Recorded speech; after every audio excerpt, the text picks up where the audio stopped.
Hello दोस्तों, space में robot भेजना ही बहुत मुश्किल काम होता है।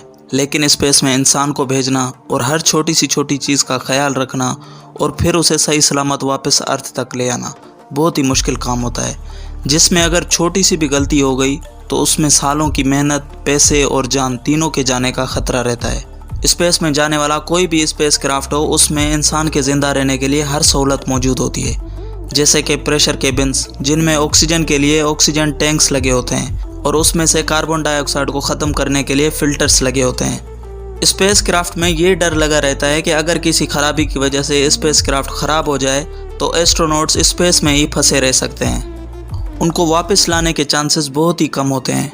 लेकिन आपको ये जानकर हैरत होगी कि ऐसा ही हादसा अप्रैल 1970 में अपोलो 13 में हुआ था। इससे पहले अपोलो 12 का मून मिशन कामयाब हो चुका था, लेकिन अपोलो 13 का मकसद मून पर और एक्सप्लोरेशन करना था। अपोलो 13 को चांद के ऐसे हिस्से पर लैंड करना था जहां एस्टेरॉयड के गिरने की वजह से एक गड्ढा बन गया था। इस मिशन के लिए 3 एस्ट्रोनॉट्स को भेजा गया, जिनमें मिशन के कमांडर थे जेम्स लोवेल। उनके साथ 2 पायलट्स थे, जॉन स्वेगर्ट और फ्रेड हेज। ये तीनों 11 अप्रैल 1970 को मिशन के लिए रवाना हुए और इनके मिशन की शुरुआत फ्लोरिडा में मौजूद John F Kennedy space centre से हुई। इस स्पेस क्राफ्ट के 3 हिस्से थे, जिसमें पहला हिस्सा कोन शेप में था, जिसको कमांड मॉड्यूल कहा जाता है। ये वही जगह थी जहां तीनों एस्ट्रोनॉट्स को रहना था। दूसरे हिस्से की शेप स्पाइडर के जैसी थी, जिसे लूनार मॉड्यूल कहा जाता था, और इस हिस्से का काम था चांद पर लैंड करना और वहां से एस्ट्रोनॉट्स को वापस ले जाना। और आखिरी हिस्सा सिलेंडर था, जिसमें स्पेस क्राफ्ट का इंजन और ऑक्सीजन टैंक्स मौजूद थे, जिसकी वजह से इस आखिरी हिस्से को स्पेस क्राफ्ट का दिल भी कहा जाता था। इन एस्ट्रोनॉट्स को रवाना हुए 55 आवर्स हो चुके थे। स्पेस क्राफ्ट अर्थ से 3,22,000 किलोमीटर दूर तेजी से चांद की तरफ जा रहा था। उसी दौरान एक एस्ट्रोनॉट ने रूटीन के मुताबिक ऑक्सीजन टैंक का लेवल चेक करने के लिए जब बटन प्रेस किया तो एक जोरदार धमाका महसूस हुआ। ये झटका इतना तेज था कि कमांड मॉड्यूल में बैठे दूसरे एस्ट्रोनॉट्स ने भी इसको महसूस किया, क्योंकि जो मॉड्यूल पायलट था फ्रेड, उसको मजाक करने की आदत थी, जिसकी वजह से सबको यही लगा कि ये शायद मजाक है। लेकिन फ्रेड हेज खुद भी परेशान था। धमाके के बाद मास्टर अलार्म और electrical power failure lights blinking करने लगी। ये सब इसलिए हो रहा था क्योंकि 2 इलेक्ट्रिकल वायर्स टच हो गई थी, जिसकी वजह से ऑक्सीजन का एक टैंक ब्लास्ट हो गया था। उसके बाद मिशन के कमांडर ने यह खबर अर्थ पर मौजूद नासा के मिशन कंट्रोल को दी। ये खबर सुनते ही वो बहुत परेशान हो गए, क्योंकि वो जानते थे कि ऑक्सीजन टैंक फट जाने के बहुत ही बड़े नुकसानात हो सकते थे।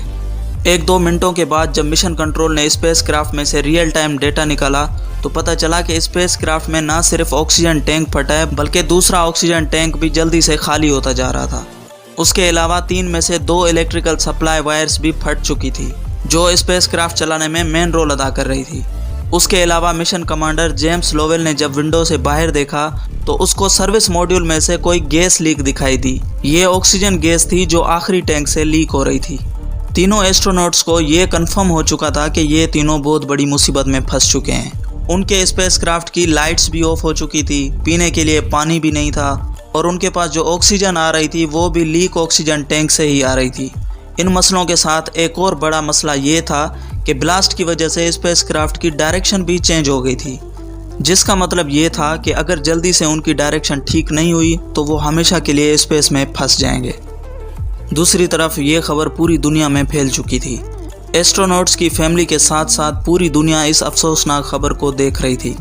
ब्लास्ट को 1.5 घंटा गुजर जाने के बाद दूसरे ऑक्सीजन टैंक में अब सिर्फ इतना ऑक्सीजन बचा था कि वो अब सिर्फ 15 मिनट तक कमांड मॉड्यूल को ऑक्सीजन सप्लाई कर सकेगा। उसके बाद नासा के मिशन कंट्रोल ने यह डिसाइड किया कि एस्ट्रोनॉट्स को कमांड मॉड्यूल से निकालकर लूनार मॉड्यूल में शिफ्ट किया जाए। खुशकिस्मती से लूनार मॉड्यूल में उसकी अपनी ऑक्सीजन सप्लाई मौजूद थी, लेकिन मसला ये था कि वो एक छोटी सप्लाई थी और सिर्फ 2 एस्ट्रोनॉट्स के लिए डिज़ाइन की गई थी। उनके पास और कोई ऑप्शन नहीं था, तो वो तीनों लूनार मॉड्यूल में चले गए। लेकिन वो उसमें कितना टाइम जिंदा रह सकेंगे, इसके लिए नासा के इंजीनियर्स ज़मीन पर रियल टाइम कैलकुलेशन कर रहे थे। कैलकुलेशन के बाद पता चला कि लूनार मॉड्यूल 3 एस्ट्रोनॉट्स को 2 दिनों तक जिंदा रख सकता था। लेकिन इसके अलावा वो लोग ये सोच रहे थे कि इन एस्ट्रोनॉट्स को ज़मीन पर कैसे लाएं। अपोलो 13 को वापस अर्थ पर लाने के लिए नासा के पास 2 ऑप्शंस थे। एक था कि मेन इंजन को यूज़ करके पूरे स्पेसक्राफ्ट को अर्थ की तरफ लाएं, लेकिन ये इंजन लो फ्यूल पर था। लेकिन इंजीनियर्स को ये डर था कि कहीं रास्ते में ये इंजन बंद ना हो जाए। दूसरा ऑप्शन था कि चांद की ग्रेविटी का इस्तेमाल करके स्पेसक्राफ्ट को ज़मीन की तरफ धकेला जाए, लेकिन उसमें भी एक मसला था। वो ये कि जब स्पेसक्राफ्ट चांद की ग्रेविटी को इस्तेमाल करके एक चक्कर लगा कर आएगा, तब उसे चांद के ऑर्बिट से निकाल कर अर्थ की तरफ धकेलना होगा, और यह लूनार मॉड्यूल के इंजन से होना था। लूनार मॉड्यूल का इंजन जो कि चांद से टेक ऑफ करने के लिए बनाया गया था, और उससे ये काम पहली बार करना था, जो कि काफ़ी ज़्यादा रिस्की था। इसमें एक छोटी सी गलती सब कुछ ख़त्म कर सकती थी। नासा के इंजीनियर्स ने अर्थ से सारी कैलकुलेशन करने के बाद एस्ट्रोनॉट्स को भेजी और उन्होंने वैसा ही किया। चांद का चक्कर लगाने के बाद एक पॉइंट पर पहुंचकर 35 सेकंड तक इंजन बंद किया, जिससे उनकी डायरेक्शन अर्थ की तरफ हो गई। पूरे 2 दिनों के बाद स्पेसक्राफ्ट 32,000 किलोमीटर पर आवर की स्पीड से अर्थ के काफ़ी करीब पहुंच गया।